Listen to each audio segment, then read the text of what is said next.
तो लाश ने विक्रमादित्य को कहानी सुनानी शुरू की कि एक गांव में एक आचार्य जी रहते थे, उनकी बड़ी खूबसूरत बेटी थी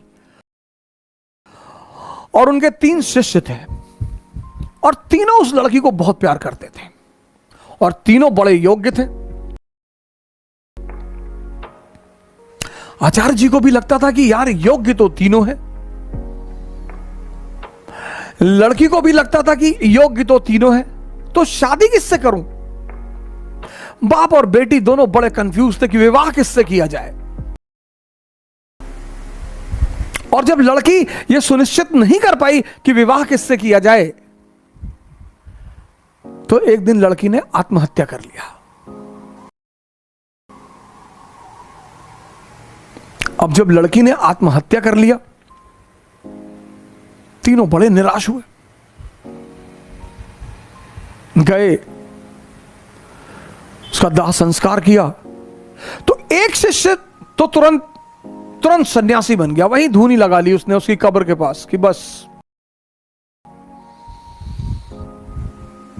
अब जीवन में कुछ करना ही नहीं, जिसको मैं प्रेम करता था वो बचा ही नहीं, तो अब जीवन में कोई सार नहीं, अब सिर्फ तपस्या करनी है और तपस्या करके ही जीवन को त्याग देना है। दूसरा फकीर बन गया, घूमने लगा देश विदेश में। उसे पता था कि हिंदुस्तान में कुछ संत हैं जो फिर से जीवित करने का मंत्र जानते हैं।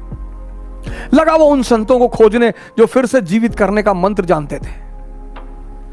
तीसरा जो उसमें था, वो डेली जाता था, उस मृत शरीर पे मसाला लेप लगाता था, साफ करता था, फिर उसे वहीं रख देता था।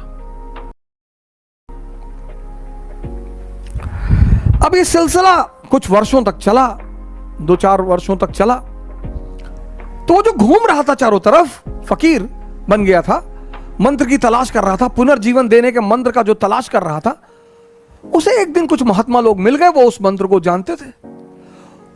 उसने उनकी सेवा की, उन्होंने उसे वो मंत्र सिखा दिया। जैसे ही उसने मंत्र सीखा, वो भगा वापस गांव की तरफ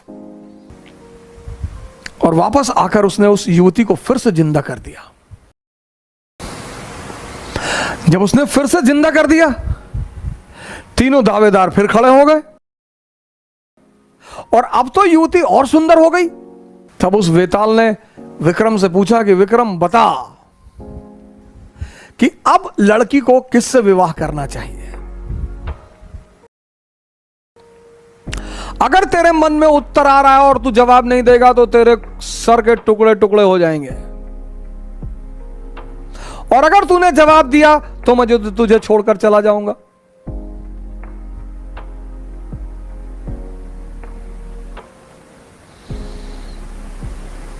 वेताल ने कहा कि अगर तेरे मन में जवाब आ रहे हैं, और ये नेचुरल प्रकृति है, हमारे सामने जब भी कोई परिस्थिति होती है, एक जवाब मन में आता है कि ये कर ले यार,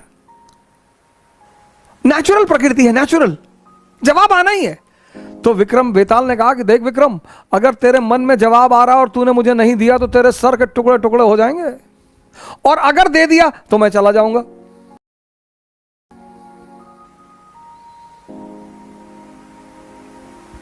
योग्य आदमी, भाई योग्य हो अयोग्य हो, मन में परिस्थिति में अगर परिस्थिति बन रही है तो जवाब आएगा।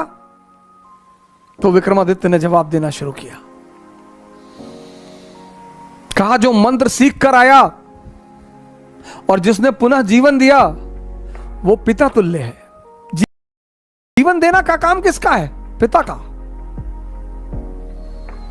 क्या दर्शन है सर, जीवन देने का काम किसका है? पिता का। तो जिसने मंत्र सीख कर जीवन दिया वो पिता तुल्य है, मुझसे विवाह नहीं होगा। जिसने उस शरीर की सेवा की 4 साल तक, वो पुत्र का धर्म है। सेवा करना पुत्र का धर्म है, वो भी बाहर हो गया। जिसने अपनी ही जिंदगी दांव पे लगा दी, यही प्रेम की कसौटी है, विवाह उससे होना चाहिए।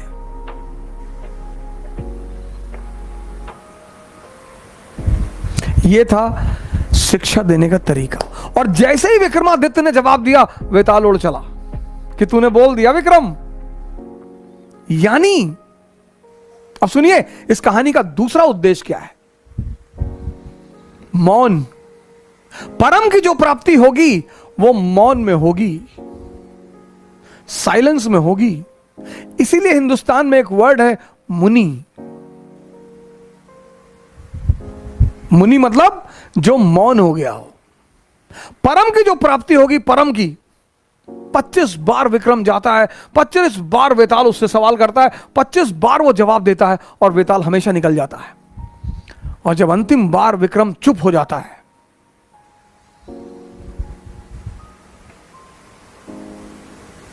यह थी भारत की शिक्षा पद्धति।